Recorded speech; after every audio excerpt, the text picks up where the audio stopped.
Hey y'all, welcome back. Well, today's video, we're going to be back on the Honda Pioneer 1005. I haven't released a video on the 1000 in a while. I've not had no need to. I haven't got anything new that I've added to it or any collaborations with anybody for parts or products. So today's will be on doing front and rear brakes at the same time. So we're going to pull it in the shop, show you what tools you need, and show you what brakes I chose to try this time. So we'll do a review on these in 6 months to a year. So y'all hang around. We're fixing to get started.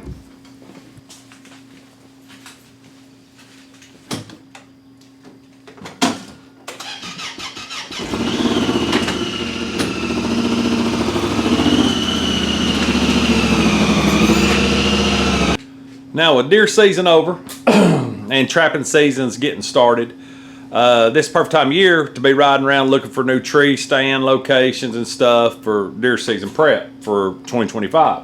So the side-by-side noticed that I started hearing something sound like a little bit of maybe a chain dragging or something. Kim actually noticed it first because my hearing's so bad from all the years of racing and hunting. But anyway, then when I put on the brakes, I started noticing the grinding. Now, I got a shock for you. This side-by-side has over, I think, 11,000 something miles on it. I've never changed brake shoes on it. I'm not that hard on my brakes. I take a long distance. I mean, it's just driving down the road to go to the lease or whatever or to town, but I'm not real hard on my brakes unless something just pulls out in front of me. I let the hill assist and everything do its business, you know, like it's supposed to. But anyway, so I've looked at a lot of different brake shoes, and what I've come up with is the brake shoe that I've seen a lot of good reviews on is the Niche or Niche, N-I-C-H-E, these brake pads. So I got these from Amazon, and I'm going to install these today, show you what tools and what to do, what to use and what to do, and we'll see if we can get these things going. So we're gonna pull one side off and we'll jack it side by side up, tell you what tools you need, and we'll move on from there. Well, first off, I've showed you the brakes. Now you can do this either way. Of course, first thing, you're going to have a jack. You're going to have some jack stands, an impact or a regular wrench. It's a 19 millimeter for my lug nuts. You're going to need a 12 millimeter to break the caliper bolts, and you might need a 17 millimeter to lock them in. So I would go ahead and get out whatever you're going to take your wheels off with, a 12 millimeter for sure and a 17 millimeter. And then you can use a brake caliper compressor, or you can use a power. These are my favorite. These are my Uncle Chick's. This is what I do for most of my side-by-side brakes. So, and like I said, we're going to be doing the niche brake pads. So we'll go ahead, got side-by-side in. We'll go ahead and jack it up and get started, and I'll show you a front first.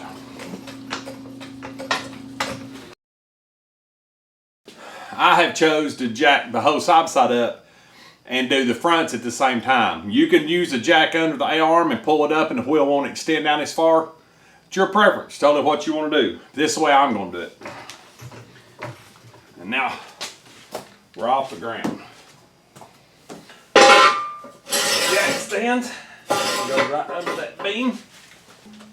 A little overkill on the jack stands, but that's what I... All right.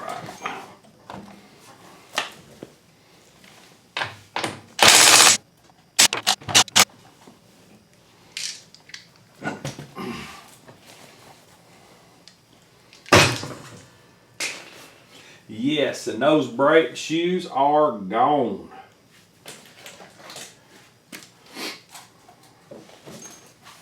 Get you down here a little closer where you can see more of what I'm doing. Take a 12 millimeter, break these loose, these two caliper bolts. So this one and this one, we'll run them out.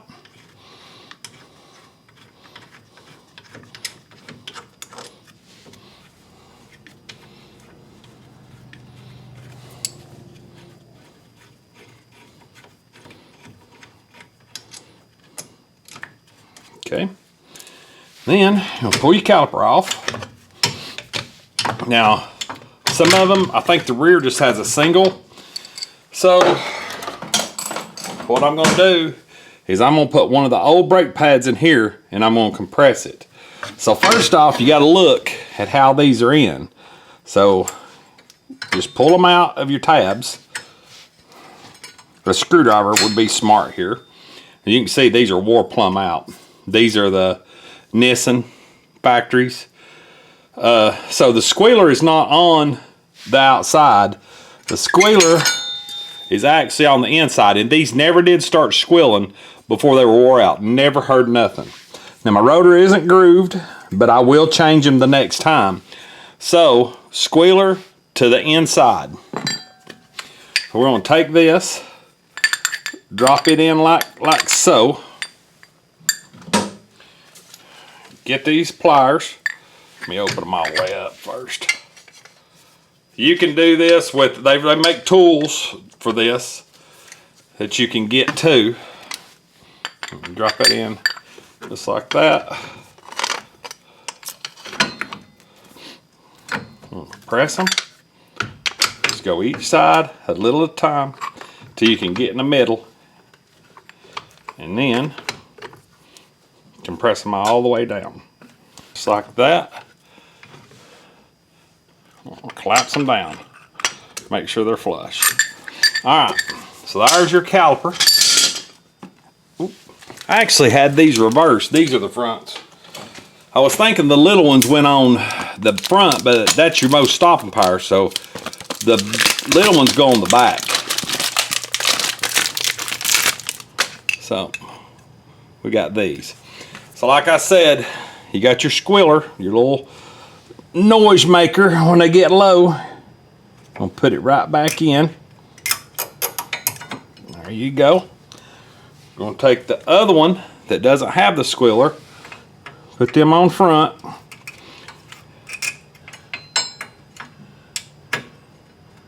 Get in there. Just like that. Take your compressed caliper, put it back on, just like so.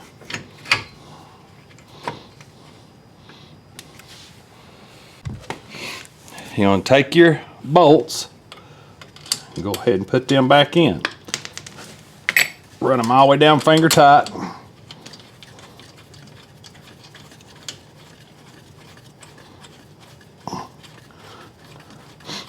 Now when you get them down to where the spring assist type are, where the adjusters are, a lot of times you won't have to use a 17mm wrench. But in some cases you do. I didn't have to in this one. This 17mm will fit here if you need to tighten it down. So that one didn't. And that one didn't either. So I'm going to put them on, give them a good pop.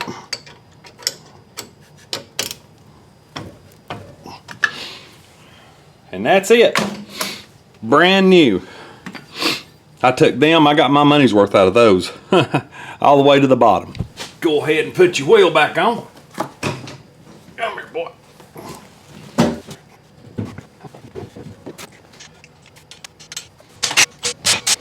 Now while the side by side's up, I'll go ahead and do the front side and won't bore you with it, and then we'll move to the back. But one thing you need to keep in mind is when you do set your bike back down, you need to make sure that you torque the lugs, or the impact's really good, but always double check and get you a manual breaker bar to 19mm once it's all the way down, and just snug them up a little bit. You don't want any issues down the road. So I'm gonna jump over and pop that side off. That was about a 5-minute deal. Change it and then we'll move to the rear. We're gonna go right under the hitch where the rear differential is. And I'm gonna do the same thing. I'm picking the whole thing up. Get both rears off the ground instead of doing one tire at a time with it under the A-arm. All right.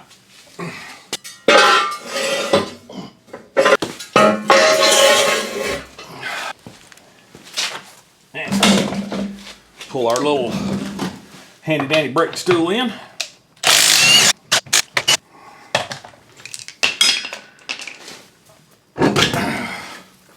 Set that right there.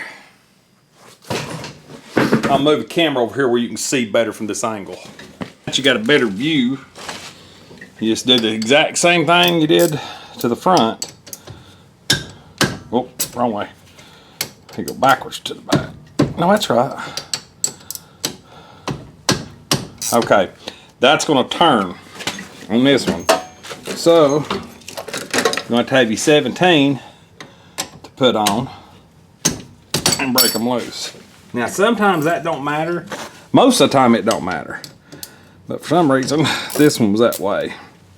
So it's nice to have that 17 just in case you need it.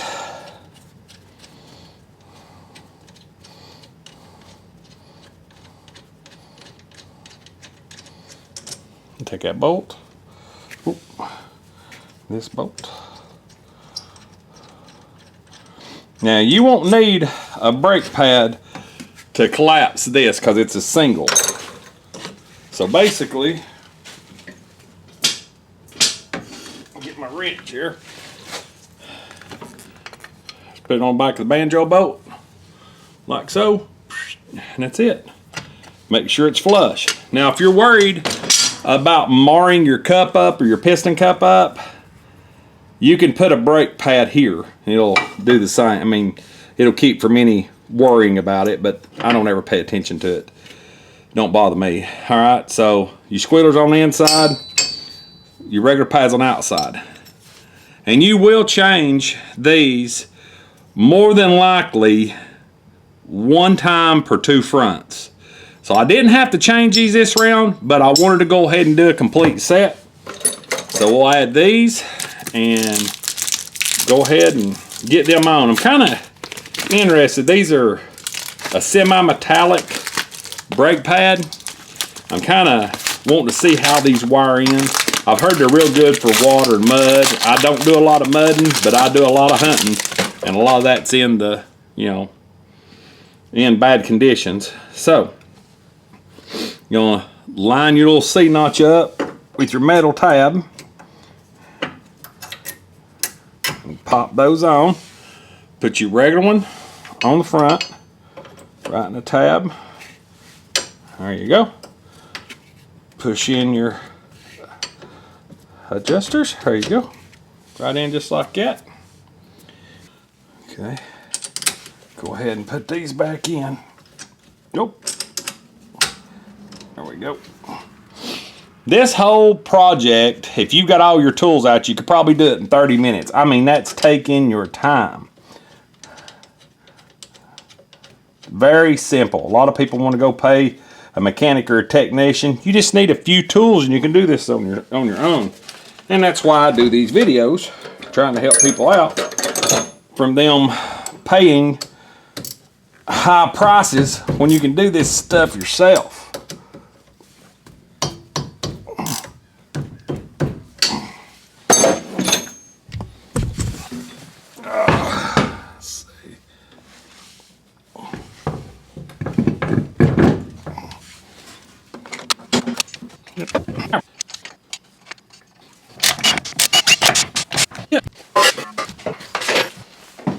Now, after you're completely done, you got to remember you pushed all your fluid back up into your reservoir. So you're going to want to crank your side-by-side and pump your brakes 3 times with it in park. Just make sure you've got pedal. So crank it up, pump your pedal till you can feel the pedal stiffen up.